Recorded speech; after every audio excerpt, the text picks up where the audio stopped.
It was my 56th birthday, a milestone I had anticipated with a complex blend of excitement, nostalgia, and a touch of trepidation. The house, usually a quiet refuge, had been transformed into a vibrant epicenter of celebration. Every nook and cranny was alive with the infectious energy of friends and family. The living room resonated with the animated hum of lively conversations, punctuated by eruptions of laughter that reverberated through the air like sonic waves of joy. The kitchen was a whirlwind of activity, with mouth-watering aromas wafting from the oven and the stove, mingling with the sweet scents of freshly baked treats and simmering sauces.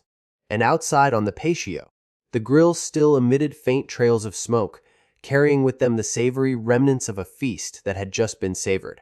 I stood near the fireplace, a whiskey on the rocks in my hand, surveying the scene with a mixture of pride and a hint of wistfulness. My wife, Victoria, of 17 years, moved through the crowd with an effortless grace that had always captivated me.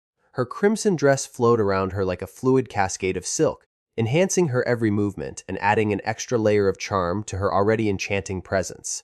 Her laughter, like the tinkling of bells, rose above the chaotic symphony of voices, filling the room with an infectious joy that was hard to resist. Her eyes sparkled as she engaged with each guest, making them feel like the most precious jewels in her crown of social connections.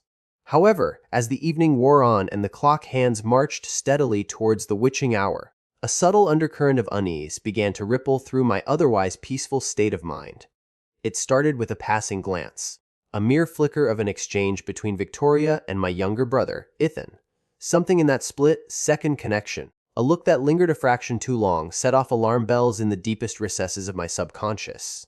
At first, I brushed it off as a figment of my overactive imagination, a product of the stress and fatigue that had accumulated over the years.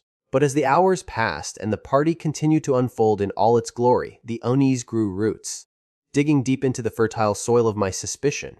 Throughout the night, my eyes were drawn to them like magnets, unable to resist the pull of their interactions. I noticed the frequency of their conversations, the way Ethan leaned in with an intensity that bordered on intimate when Victoria spoke, and the way she touched his arm lightly, a gesture that seemed far too familiar for comfort. Each instance chipped away at the impenetrable wall of trust I had painstakingly built over the years, like tiny grains of sand slipping through the hourglass of time. I tried to push these disturbing observations to the back of my mind, convincing myself that it was just a series of innocent coincidences, a trick of the light or a momentary lapse in judgment. But as the party wore on and the alcohol flowed freely, the unease transformed into a palpable suspicion that I could no longer ignore. I found myself stealing furtive glances at them whenever I thought no one was watching, my heart pounding like a tribal drum with each new instance of what appeared to be inappropriate closeness. Later in the evening, when the moon hung high in the sky and the stars twinkled like distant lanterns, I caught a glimpse of Ethan and Victoria standing in a secluded corner of the kitchen. Their heads were close together, engaged in what looked like a private and intense conversation. Victoria's hand rested gently on Ethan's shoulder, and for a split second, it felt as if the entire world around me had come to a sudden, deafening standstill. A cold wave of realization washed over me, crashing against the shores of my consciousness and threatening to pull me under. I knew deep down, in that primal part of my being that senses danger before the mind can process it, that something was profoundly amiss. I decided to approach them, feigning a casual air but feeling my insides churn with a volatile mixture of anger, fear, and confusion. Having a good time? I asked, my voice betraying the tremors of tension that coursed through my veins. They both jumped, as if startled by a sudden bolt of lightning, and exchanged nervous glances that spoke volumes. "Sure," Victoria replied, her voice a few octaves too high, her smile as brittle as thin ice. I spent the remainder of the night in a state of inner turmoil, my mind a battlefield of conflicting thoughts and emotions. Every laugh, every touch, every shared look between them replayed in my mind like a never-ending reel of a painful movie. I tried to focus on the guests, thanking them for their presence and engaging in small talk, but my mind was a million miles away, lost in the labyrinth of suspicion and doubt. As the party wound down and the guests began to leave, one by one offering their heartfelt birthday wishes and reluctant goodbyes, I found myself growing increasingly anxious. The house, once brimming with life and laughter, now felt empty and echoing, a stark contrast to the chaos that raged within me. The once familiar walls seemed to close in, the air thick with unspoken words and unexpressed emotions. When only a few stragglers remained, lost in their own post-party reverie, I cornered Victoria in the living room. "What's going on between you and Ethan?" I demanded, my voice quivering with the force of suppressed emotions. She looked at me, her eyes wide with shock that quickly morphed into a mask of indignant denial. "You're being paranoid, Benjamin. There's nothing going on," she snapped, turning away from me with a flourish of her dress.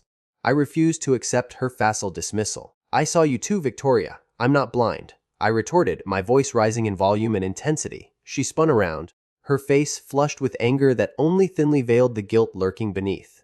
"You're imagining things. Ethan is your brother. How could you even entertain such a preposterous thought?" she shouted, her voice cracking under the weight of her own lies. Just then, our daughter, Amelia, entered the room. She looked from me to Victoria, her expression a bewildering mixture of confusion, fear, and a childlike innocence that was about to be shattered. "What's happening?" she asked, her voice small and tremulous, like a lost lamb in a storm. Before I could answer, Victoria rushed to her, pulling her into a protective embrace that felt more like a shield against my accusations. "It's nothing, honey. Your father is just having a bad night," she said, her words a desperate attempt to paper over the cracks in our fractured family. I couldn't believe the scene unfolding before my eyes. How could Victoria deny it so vehemently? And why was she so intent on shielding Amelia from the truth? Something inside me snapped like a taut bowstring. "I know what I saw, Victoria, and you can't deny it forever," I said, storming out of the room, the echoes of my footsteps mingling with the sound of Victoria's sobs and Amelia's confused cries. The following days were a blur of sleepless nights and endless arguments, a maelstrom of emotions that threatened to consume me whole. Victoria continued to deny any wrongdoing, her explanations becoming more and more desperate and unconvincing with each passing day. Every time she opened her mouth to defend herself, it felt like another dagger plunged deep into my already wounded heart. I would pace the floors of our once happy home, the familiar patterns of the carpet now a mocking reminder of happier times. The walls that had witnessed our love and laughter now seemed to close in on me, suffocating me with the weight of her betrayal. Ethan, on the other hand, adopted a strategy of avoidance. He refused to answer my calls or respond to my texts, seemingly too cowardly to face the music of his actions. His silence only served to fan the flames of my anger, stoking the fire of my resentment until it burned with an uncontrollable intensity. I imagined him cowering in some dark corner, too ashamed to confront the devastation he had caused. The brother I had once shared childhood secrets with, the one I had looked up to and trusted implicitly, had transformed into a stranger, a source of profound pain and irreparable betrayal. One evening, as I sat in the darkness of the living room, lost in a sea of self-pity and bitter reflection, Amelia came and sat beside me. "Dad, I think you should know the truth," she said, her voice trembling with a mixture of fear and determination. I looked at her, my heart pounding like a war drum, dreading the words that were about to escape her lips. "What is it, Amelia?" I asked, my voice hoarse with emotion. She took a deep, shuddering breath and began to speak. "Mum and Uncle Ethan have been having an affair for a long time. I saw them together. More than once," she confessed, tears streaming down her cheeks like rivers of heartbreak. I felt the world around me crumble into a million tiny pieces. My worst fears had been confirmed, and the foundation of my existence lay shattered at my feet. I confronted Victoria once again, this time armed with Amelia's devastating revelation. She broke down, finally succumbing to the weight of her guilt and admitting to her infidelity. "I'm sorry, Benjamin. I don't know what happened. It was a mistake," she sobbed, her words falling like broken pearls onto the cold, hard floor of our shattered dreams. But her apologies fell on deaf ears. I couldn't fathom how she could have betrayed our vows, our family, the life we had painstakingly built together. The very fabric of our marriage, which I had believed to be as strong as steel, lay in ruins, a tattered remnant of a once beautiful tapestry. I made the resolute decision to file for divorce and sever all ties with Ethan. The legal proceedings were a labyrinthine maze of paperwork, court appearances, and endless negotiations. Every step felt like a battle fought on a battlefield of broken hearts and shattered trust. But I was steadfast in my determination to put an end to this chapter of my life, to emerge from the ashes of betrayal like a phoenix rising anew. Victoria fought tooth and nail to salvage our marriage, making promises of change and repentance that rang hollow in the face of her transgressions. But my heart had turned to stone, impervious to her pleas and unable to forgive the hurt she had caused. In the midst of all this chaos, my work suffered immeasurably. I found it increasingly difficult to concentrate, my mind constantly preoccupied with the tumultuous events at home. Deadlines were missed, projects were derailed, and my once stellar performance began to decline like a shooting star plummeting towards the earth. My colleagues, who had once regarded me with respect and admiration, now eyed me with pity and concern. But I was determined not to let this setback define me.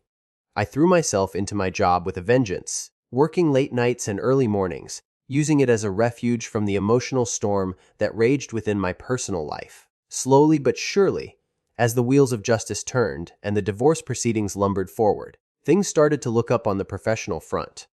I received a much-anticipated promotion at work, a validation of my hard work and unwavering determination in the face of adversity. The newfound success provided a glimmer of hope, a beacon of light in the otherwise dark tunnel of my existence. With the boost in my career, I began to regain my confidence and sense of self-worth piece by painful piece. One day, while attending a prestigious industry conference in a distant city, I met a woman named Clara. She was intelligent, kind, and possessed a warmth that seemed to radiate from within like a hearth fire on a cold winter's night. We started as colleagues, sharing insights and experiences related to our work. But as the days passed and our conversations deepened, we discovered a connection that transcended the professional realm. She listened patiently as I opened up about my painful past, offering words of comfort and understanding that soothed the raw wounds of my soul. Our relationship blossomed gradually, like a delicate flower emerging from the frozen ground of winter. With Clara by my side, I began to heal. I learned to trust again, to love again, to believe in the possibility of happiness despite the scars of the past. And as time passed, I realized that I was stronger than I had ever given myself credit for. I had survived the tempest of betrayal and emerged from the wreckage, not unscathed but wiser, more resilient, and ready to embrace a new beginning. Victoria, in the aftermath of our divorce, struggled to find her footing. She had lost the support of friends and family who had once been her closest allies, and her reputation in the community was tarnished beyond repair. She moved from one place to another, a nomad in search of a home that no longer existed. Every time I heard about her through mutual acquaintances or chance encounters, I felt a twinge of sadness mingled with a sense of justice served. Ethan, too, faced the consequences of his actions. His once promising career nosedived, and he found himself isolated and alone, a pariah in the eyes of society. The people who had once surrounded him with praise and adulation now turned their backs, leaving him to wallow in the bitter pool of his own mistakes. Amelia, despite the trauma and heartbreak, remained a constant source of strength and inspiration in my life. We worked tirelessly to repair our relationship, spending precious moments together, sharing our hopes, dreams, and fears. With each passing day, the bond between us grew stronger, forged in the crucible of adversity and tempered by love and understanding. Looking back on that tumultuous journey, I realized that the pain and betrayal had been a crucible, a transformative force that had forced me to reevaluate my life, my values, and my priorities. They had compelled me to rediscover my own inner strength and resilience, to find the silver lining in the darkest of clouds. And though the path had been strewn with thorns and obstacles, it had led me to a place of peace and contentment that I had never dared to dream of.